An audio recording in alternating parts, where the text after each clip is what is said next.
Hello, and we are back for part 2 with Jayson Ward Williams. Thanks for having me back.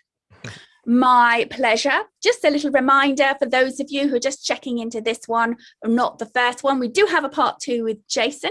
Part 1, this is part 2. We have part 2, the prequel.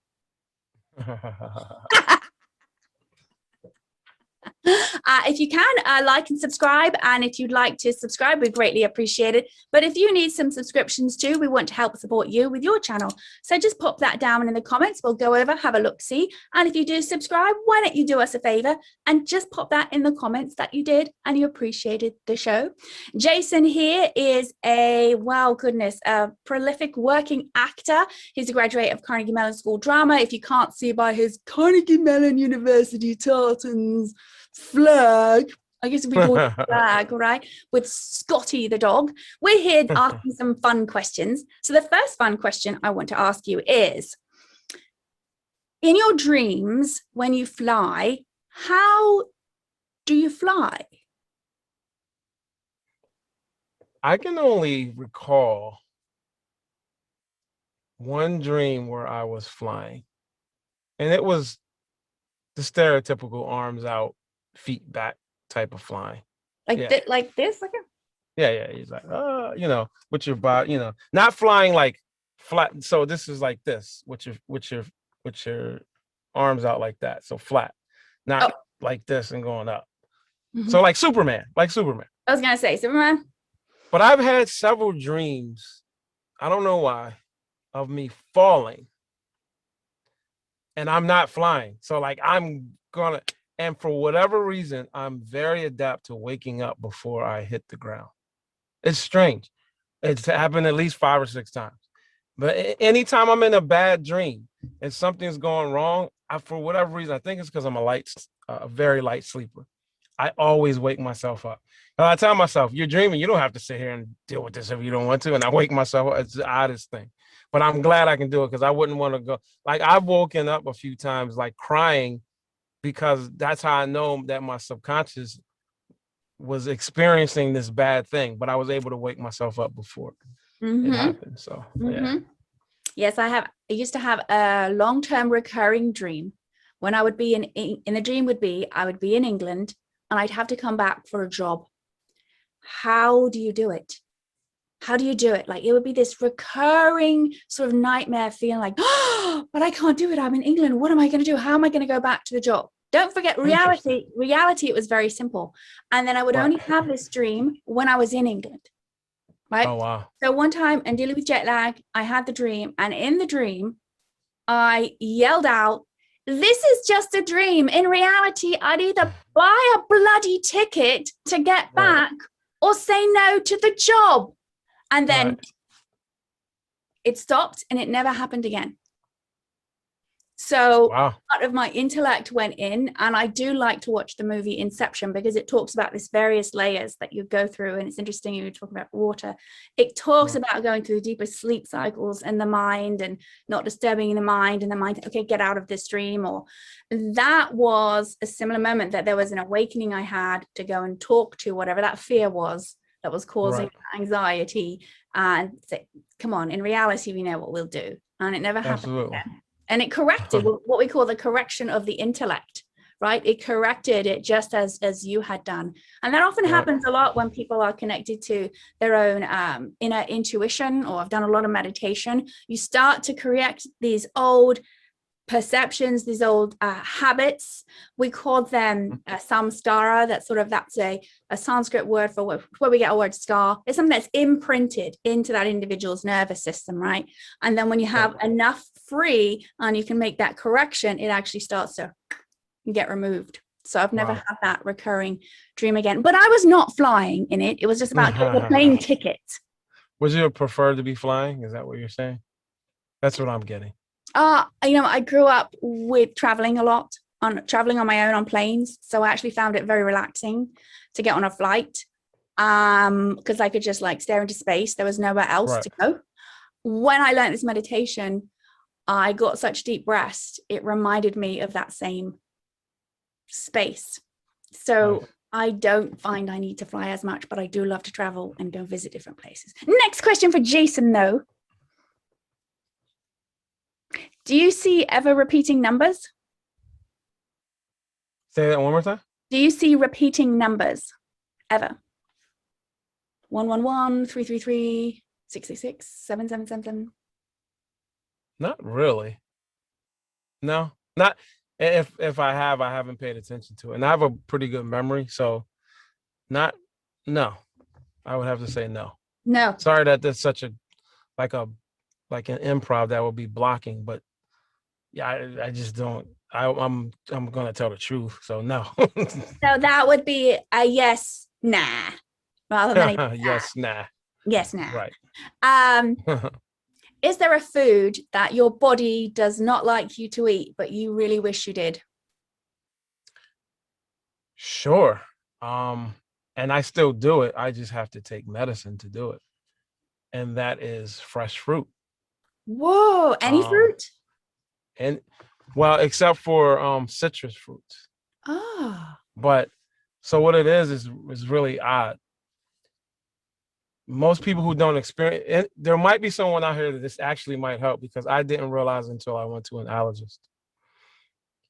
So let me preface this by saying I got allergy shots from 8 years old to about right before I went to college. About in my junior year, I started eating fruit and my mouth started itching, my throat, like no matter what fruit it was. And some vegetables, carrots, it would just depend on the vegetable. And I'm like, what is going on? So I stopped eating fruits and vegetables unless they were cooked. So then I went to an allergist and he told me that the protein makeup of many fruits is the same as the tree that I'm allergic to, which is like, I'm allergic to like 15 trees. I don't know what it is. So when I eat it, my body is tricking itself to keep me from eating it because it thinks that it's that tree. Oh. So if I grab the leaf from that tree and put it in my mouth, my throat would close up and I might die. But because it emulates the same protein as that tree, when I eat a piece of fruit, it just does a minor version of that to try to protect me. So it's not really bad. I don't swell up or anything, but it's just very, very itchy throat and it becomes annoying. And so now what I do when I want to do that, I just take, I don't want to give a shout out to a brand, but I take a allergy medicine and that helps that. But I mean, I love fresh fruit, and then to not be able to eat it for so long was a killer. It wasn't until about 3 or 4 years ago that I was able to start eating. And even still, I still get a little itchy, but it's better. It's better now than it was when I don't have the medicine. So. Wow, yeah. I've never met anyone who's had that. Yes, you're right. Could help somebody, absolutely, thinking they're on their own with this weird phenomenon because everyone talks about how great fresh fruit is. Is there a place in the world you haven't yet visited but you'd like to go to? Oh my gosh, a million places. I haven't traveled nearly as much as I wanted to. Early in my career, it was because I was broke. Then later it became a time issue. This kid has soccer, this kid has wrestling, this kid has dance or ballet or whatever. And so that's become the more overwhelming reason now. And just also now, this isn't an anxiety, but it's a fear of missing something. If I go across the world for 2 weeks, what project am I going to miss while I'm away? So that has been a bit of a hem up, but I've gotten better. Like I'm going away for a week in August. So like that kind of thing I wasn't really doing because of those things. But my goodness, I've only been, sadly, to Jamaica, Canada, Dominican Republic, and Haiti. That's it. But I wanna go to Kenya. I want to go to Greece and Italy. I want to go to Japan, and I want to go to China. So like, yeah, there's several places I haven't gone and would love to, and I will eventually. These kids will be gone at some point.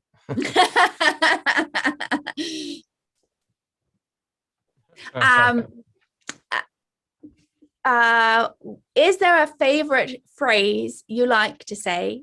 It doesn't have to be in English, and you don't have to be attached to a meaning if it's another language. It's just simply you like saying it.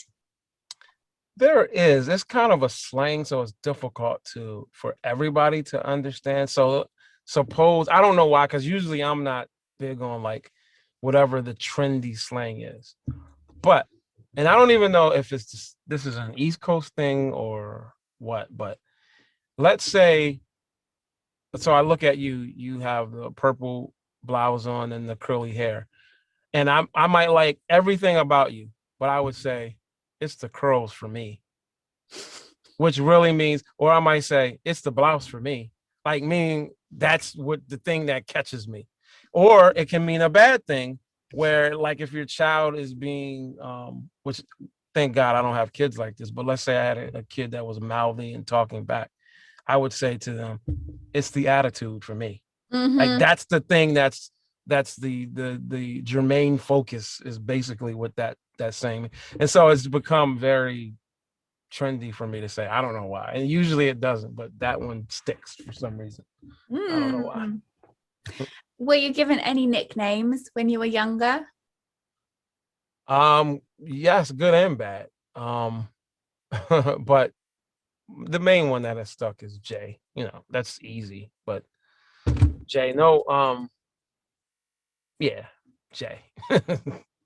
Nothing that ever really stayed except for that. You know, we had nicknames when I was in the drum line. In high school, our drum line was very serious. You got initiated to get into this drum line. That's how serious it was. But my name was Dr. Demento for some reason. I didn't even Were you like Animal in the Muppets? Say it again. Were you like Animal in the Muppets? Oh no! I was way more calm. I was way more calm than that. Because there's a doctor in the Muppets. That's what I thought you were referring to. I can't remember his name, but he's in that band or whatever, and they call him Doc or something like that. So I was like, oh, is that who they were talking about? Because to this day, I think it's a character named Dr. Demento, but we didn't have Google back then. So when they named me that, the guy who was over the drum line, I was like, what the heck is that? But I just went with it. But that's it. Never really had nicknames other than Jay and Dr. Demento, which my kids are probably learning now. And so they'll call me Daddy Demento or something. I don't know. Daddy Demento. Now, do you have any nicknames you've given someone that you like? Are you like, oh, it's clever? Now that I've done, call my boy twin Gizmo, my girl twin.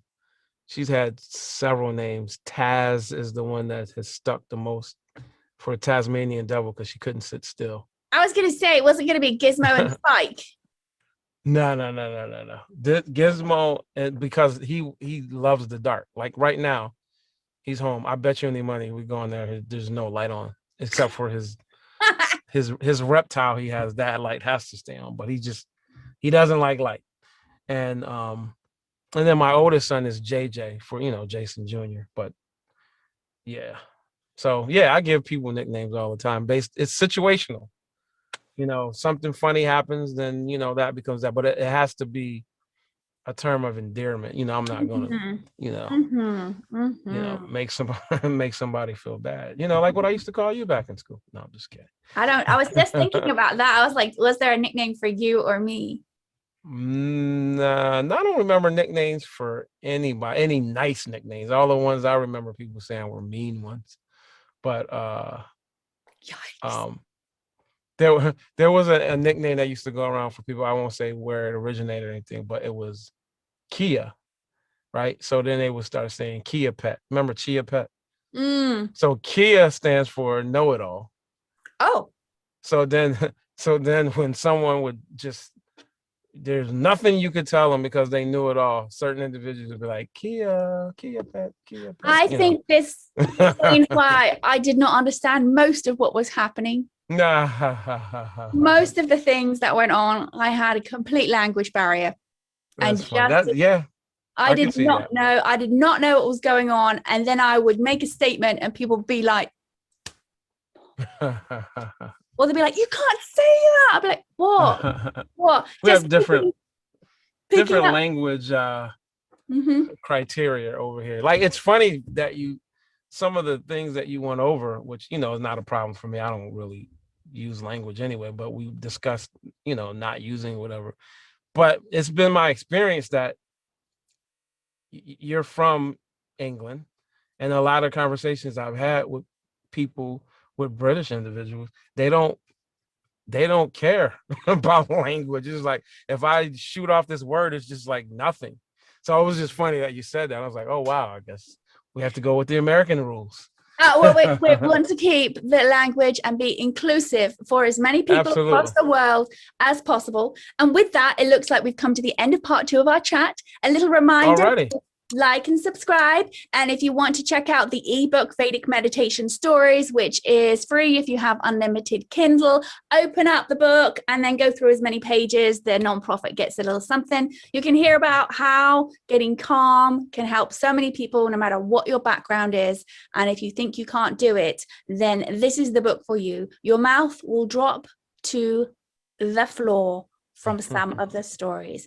And we send big love out to Jayson. Let us know how much you appreciated it. And we hope to see you too. See you soon on the next Cosmic Chat.